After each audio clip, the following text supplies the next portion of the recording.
Imagine this. You've just come home from a long day, expecting nothing more than a quiet evening with your family. But when you walk through the door, the world you thought you knew begins to unravel. You hear a noise from the back of the house, and suddenly it hits you. Something's wrong. You've never seen your wife act this way. She's hiding something dark.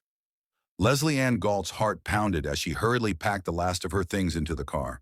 Her husband Paul was in the next room, unsuspecting. She had a plan, a dangerous one that would change everything. But it was too late to turn back now. Gordon Graham, her lover, was waiting, and the last piece of the puzzle was in place. The phone call came through. Paul had been found dead, beaten to death with a hockey stick in their own home, staged to look like a robbery gone wrong. But what the authorities didn't know was this wasn't a random crime. No, this was something far worse. The perfect storm of obsession, betrayal, and a desire for freedom. A freedom Leslie thought she could only find if Paul was gone. Gordon Graham, a man trusted by the community, respected in his role as a fire officer, had just crossed a line that could never be uncrossed. And now, as the investigation unfolded, the question loomed large. Was Leslie just an innocent bystander in this twisted plot, or was she the mastermind behind her husband's murder? This is the story of Gordon Graham and Leslie Ann Galt, a tale of love turned deadly, a murder planned in secrecy, and a betrayal so deep that it shattered a family beyond repair. But the question remains, was this murder the price of love, or was it the price of obsession?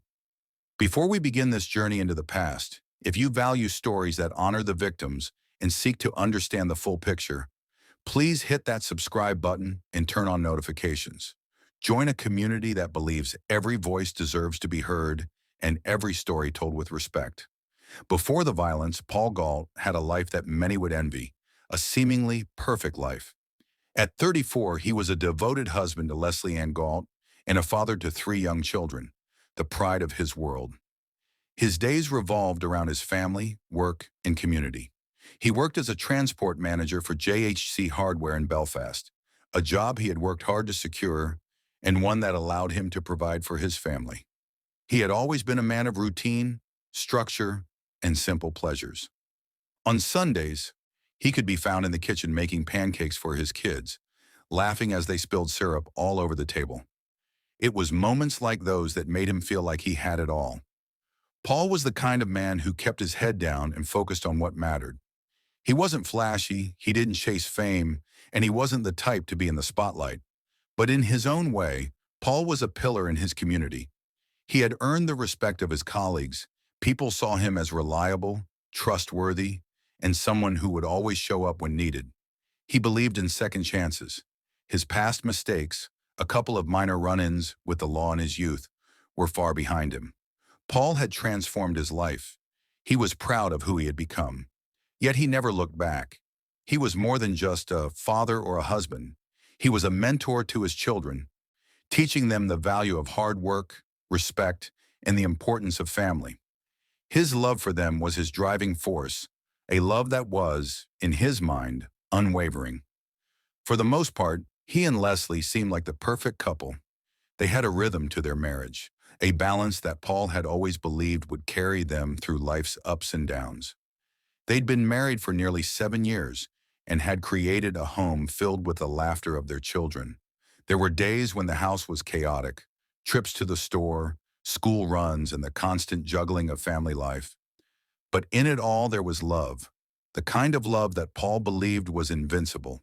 Paul trusted Leslie completely. He had no reason to believe that anything was amiss.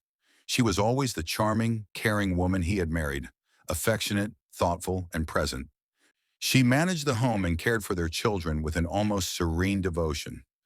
Leslie would cook their meals, plan family outings, and always made sure Paul had what he needed when he got home from work. They were partners in the most traditional sense of the word. Or so Paul thought, but the cracks began to show in the spring of 2000. It was subtle at first, small changes that Paul brushed off. Leslie, who once eagerly looked forward to family nights in front of the TV, began to pull away. She started coming home late from work, claiming long hours at the office. Yet when Paul tried to ask about it, she shrugged it off, telling him she was simply busy. Still, something in her demeanor shifted. There was a coldness in her voice during their conversations, a detachment that Paul couldn't quite place. He noticed the distance growing between them, the silence in their conversations growing louder.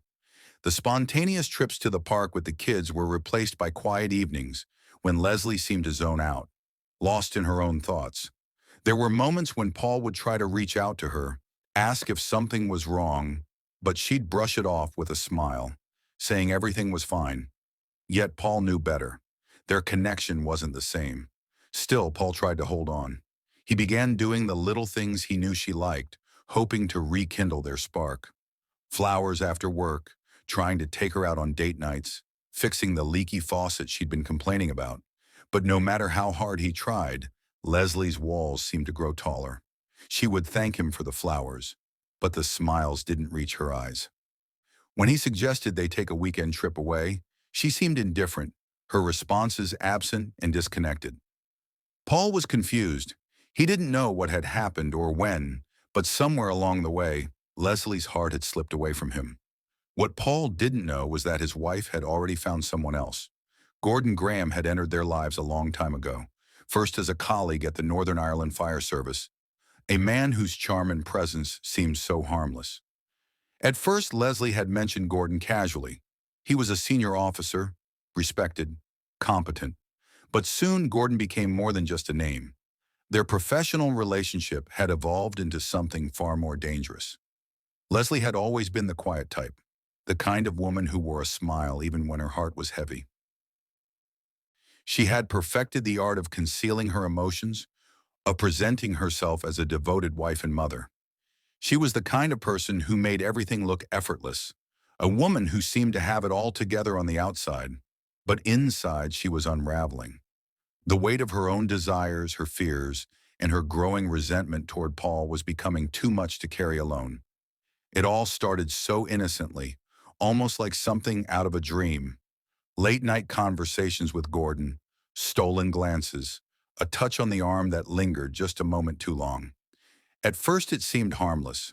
Gordon was kind, attentive, and, most importantly, he made her feel seen in a way Paul hadn't in months. He saw her as more than just a wife, more than just a mother. He made her feel like she was important, desirable. It was the escape Leslie didn't even know she needed, an affair that started with secret smiles and quiet confessions. But as the months passed, the affair became something unusual, something more dangerous. Leslie began to fall deeper into Gordon's spell. He was no longer just a lover, he was her confidant, her partner in rebellion. The stolen moments turned into secret meetings, the long nights turned into phone calls that stretched until dawn. It was no longer about passion, it was about power. The more she got wrapped up in Gordon's world, the more she felt disconnected from the life she had once loved.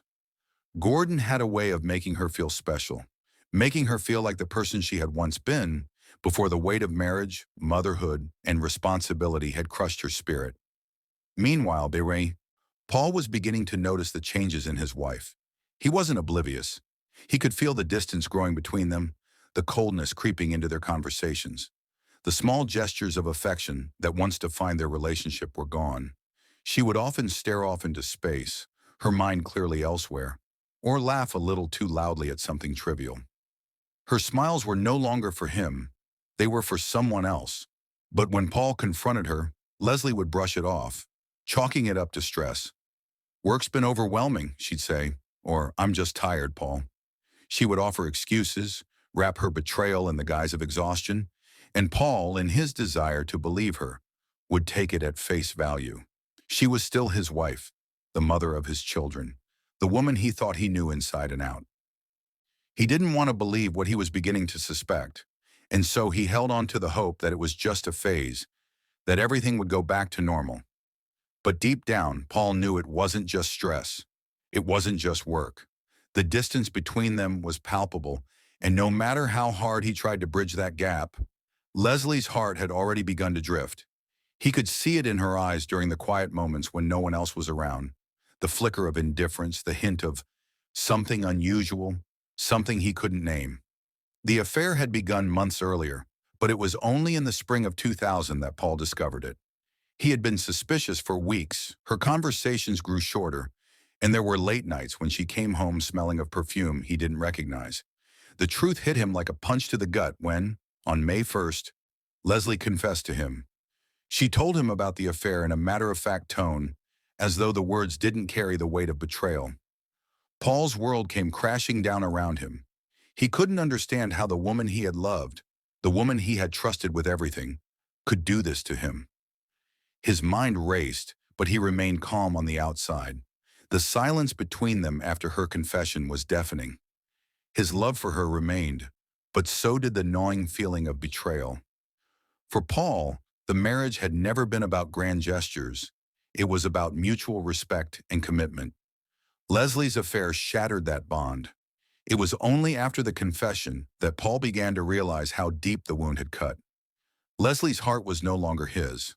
Her love, the one thing he had believed in, had already shifted. It wasn't just about the affair. It was about Gordon, about the life she had imagined with him.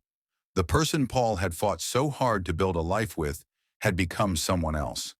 The quiet distance between them that he had felt was no longer just a minor crack in their relationship. It was a chasm, a gap too wide to bridge. Yet Paul, still reeling from the betrayal, held on to the hope that they could work through it, that their marriage could survive. But deep down, he knew that something had been irrevocably lost. And what he didn't know, what he could never have imagined, was that the very person he had once trusted to help hold his world together was now conspiring with someone else to tear it all apart. The affair was no longer just a fling. It had become an obsession. And for Gordon, it was no longer about love. It was about control. The relationship that started out as an affair fueled by passion was now driven by a dangerous sense of entitlement. Gordon believed that Leslie belonged to him, that he could offer her a life without limits, a life free from Paul's constraints. The more he thought about it, the more he resented Paul. He saw him as the obstacle, the one thing standing between him and the woman he wanted. Gordon's obsession began to twist into something far darker than either he or Leslie had anticipated. His feelings for her were no longer rooted in affection. They were rooted in a desire to possess her, to make her his own at any cost. He began to plot, to think of ways to make that happen. His letters to Leslie, once filled with sweet declarations of love, became filled with venomous hatred for Paul. They were no longer love letters, they were blueprints for murder. In these letters, Gordon expressed how much he despised Paul. He detailed his frustration with Paul's quiet strength, his unassuming nature. Gordon didn't just want to be with Leslie. He wanted to own her, to have her without the complications of family or obligations. His jealousy festered in every word he wrote. "One day Paul will be gone," Gordon wrote in one of his most chilling letters. "And when that happens, it will be just you and me. No one else will stand in our way." Leslie, too, was changing. The thrill of the affair was no longer enough for her. It had become a prison of its own. She had grown to hate the lies, the secrecy, the fact that she was living in a constant state of fear. The idea of living a lie forever began to eat at her. And Gordon, with his obsession, started planting ideas in her mind. The more she listened to him, the more she began to believe that Paul was standing in the way of her happiness.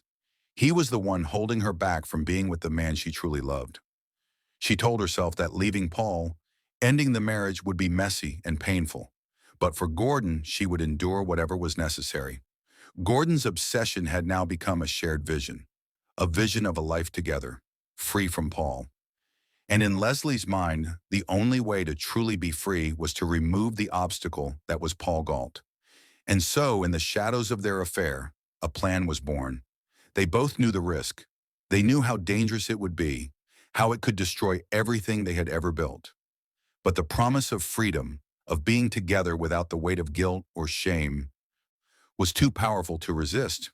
They began to talk openly about the idea of removing Paul from their lives forever. Gordon even went so far as to suggest that it wouldn't take much. "A man like Paul," he wrote in one of his final letters, "is easy to erase." As the days went on, the plan solidified. Leslie's role was clear. She would provide the information, the timing, the opportunity for Gordon to strike. And Gordon? He would do what was necessary to make sure Paul was gone. The affair had turned into something far more dangerous than anyone could have imagined. It was no longer just about love. It was about power, control, and the desire to eliminate the one thing standing in their way. Paul Galt. It wasn't just a crime of passion. It was a cold, calculated plan. Every move, every detail had been meticulously crafted, and Leslie played her part like an actress on stage, her role etched into the script with chilling precision. From the outside, it might have looked like another ordinary day in the Galt household. Nothing to raise suspicion. But behind closed doors, Leslie was preparing for a moment that would alter everything forever. A moment that would strip away the life Paul had worked so hard to build, leaving only chaos and destruction in its wake. Leslie knew exactly what she was doing. This wasn't just about escaping a marriage gone wrong. It was about securing a future with Gordon, a future she'd come to crave more than anything. For weeks, she'd carefully orchestrated every detail, ensuring the path was clear for Gordon to act. She made sure Paul would be home, knowing that once he was alone, the plan could unfold. She'd arranged for the children to be taken to their paternal grandparents, giving her the window she needed to make sure nothing would stand in their way. It was the perfect setup, the perfect time for Gordon to make his move. He was already inside the house, hiding in the shadows, waiting for the precise moment when Leslie would leave.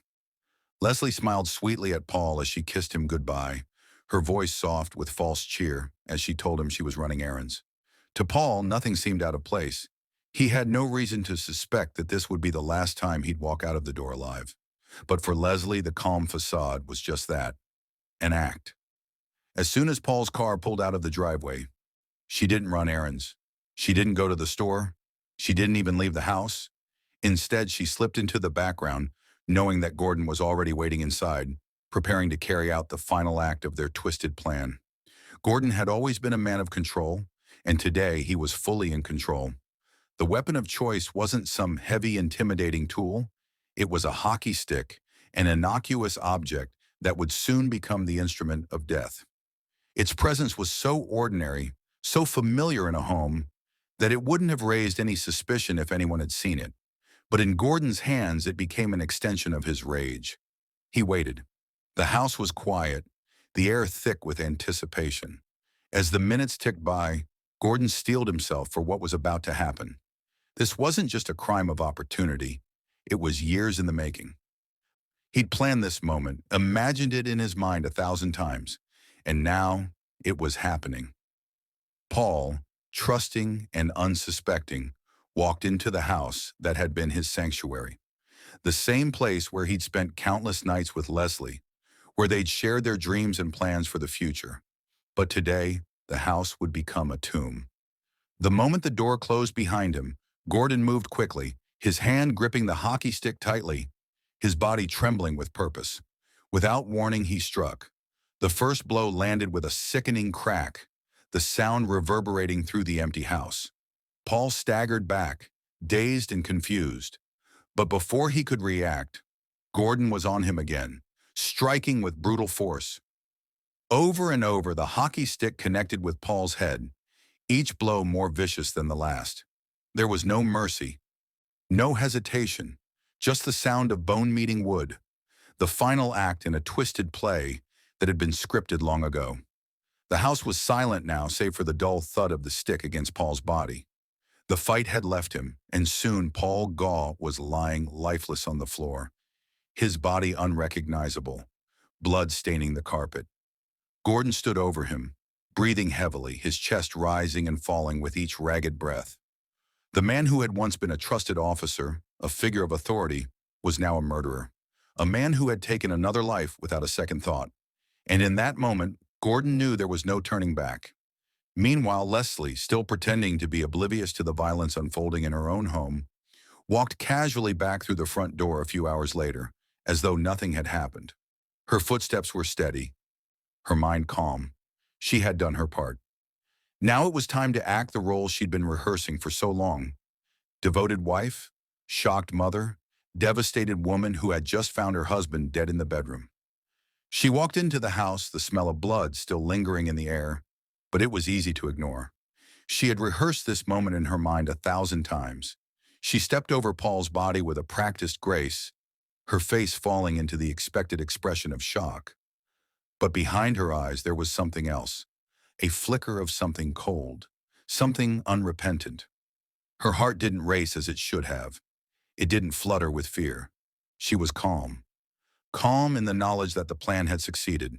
Paul was gone, and now the path was clear. She could be with Gordon, finally free from the man who had once been her husband, the man she had once promised to love. Leslie looked down at Paul's lifeless body, but her thoughts weren't with him. They were with Gordon, with the future they would have together.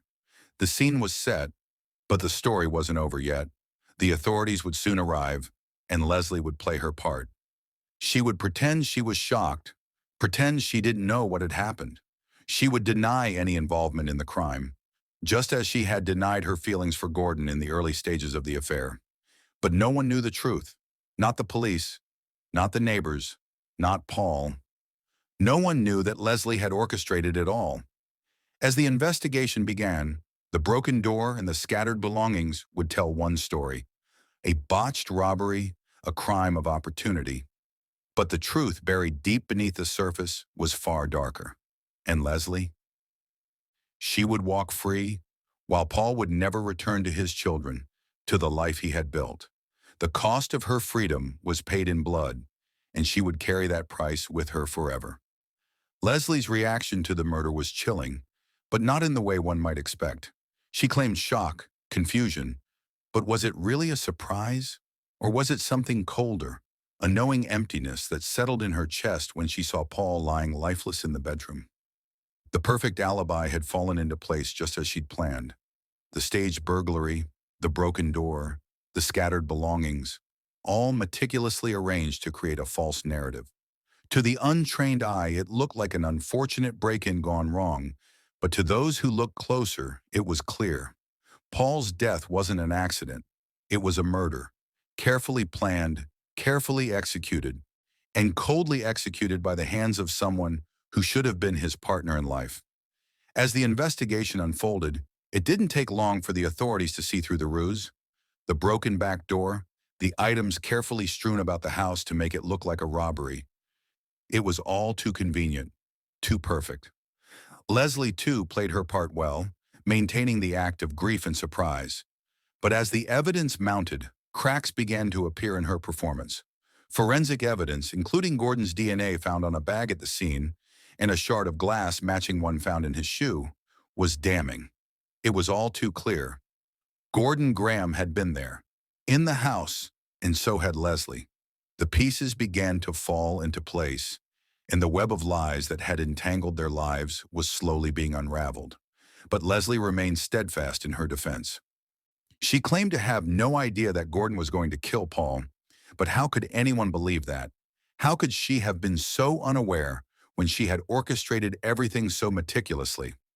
The jury would soon have to decide, was Leslie an accomplice, or was she an innocent bystander in a crime that she did not have the courage to prevent? The trial was a spectacle of deception, manipulation, and cold truths. In the courtroom, the evidence painted a damning picture. Gordon Graham had killed Paul Galt, and Leslie had played her part in the crime, assisting in the planning and execution.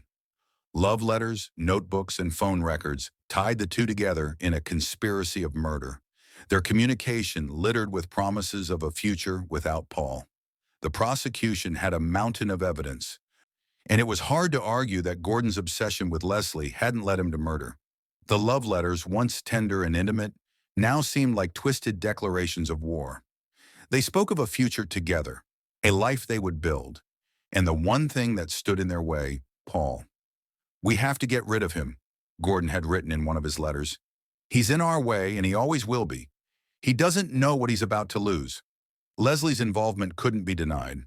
She had manipulated the situation, playing the dutiful wife while her lover waited in the shadows, ready to strike.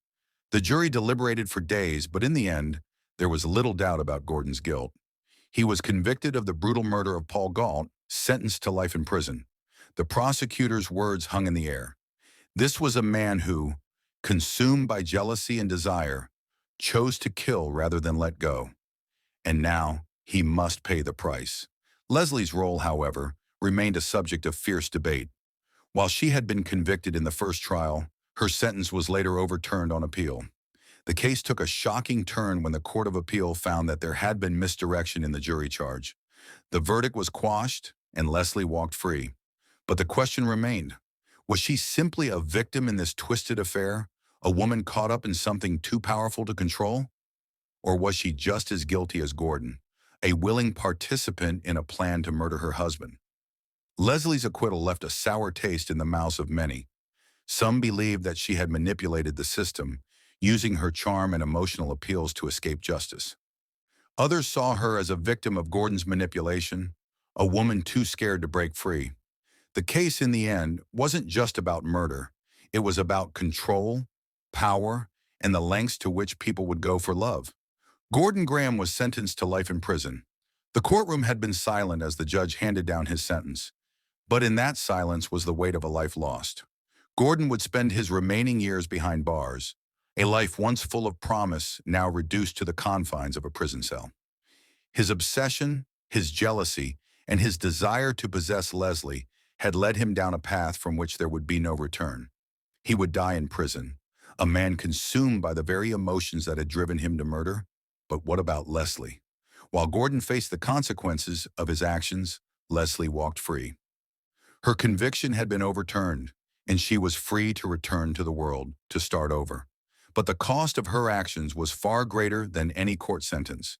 She had betrayed Paul in the most horrific way imaginable, and while she had escaped legal punishment, the scars of her choices would never fade. She would carry the weight of her betrayal with her for the rest of her life. The story of Gordon Graham and Leslie Ann Galt is a chilling reminder of the destructive power of obsession, betrayal, and love turned deadly. It is a story that lingers long after the verdicts have been read and the final gavel has fallen. The haunting question remains: how far would you go for love? How much would you sacrifice, and what would you be willing to destroy in the name of desire? And what is the cost when obsession takes over? When the heart's desire becomes an all-consuming force that leads to murder? As the years go on, the legacy of their actions remains: a family torn apart, a life stolen, and a love that spiraled out of control, leading to tragedy, irreversible choices, and a life sentence in the prison of their own making. Thank you for watching. Subscribe for more true crime stories.